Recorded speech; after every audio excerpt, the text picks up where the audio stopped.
Ao anatin'ny tontolon'ny fifidianana indray kosa ny ampy ireo mpanaramaso avy amin'ny vondrona eropeana izay naparitaka eto amintsika mba hanaramaso ny fizotry ny fifidianana izay ao anatin'izay ihany koa moa ny mpanaramaso ny fanamanana fifidianana izy reto dia mpanaramaso mandritra ny fotoana fohy izay anampy an'ireo efa eto an-toerana.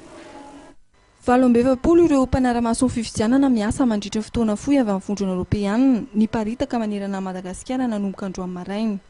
Manateny izahay fa hanamafy orina ny fiomanana ho amin'ny fifidianana ary hamporisika ny olom-pirenena mba hanefa ny adidiny ao anatin'ny fitoniana sy ampahavitriana toy ny tamin'ny fiodiana voalohany fahitana ireto mpanaramaso ireto raha nambarandramatoa Mariam Muniz de Mourkiza lehibe niraky ny mpanaramaso ny fifidianana avy amin'ny vondrona eropeana.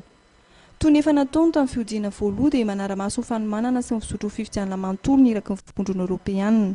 320 zao ny totalin'ny mpanaramaso ny fifidianana avy amin'ny vondrona eropeana eto amintsika perinasa amin'ny andro fifidianana io. 2 andro aoriana 20 desambra dia isan'ny tombana savaran'andro ataon'izy ireo momba ny fisotro fifidianana fa iray na 2 volana aorian'ny vokatra ofisialy kosa vao tena ampahafantarin'ny lehibe ny mpanaramaso ny olon-drehetra ny tatitra miampy ny andian toromarika avy amin'ny vondrona eropeana.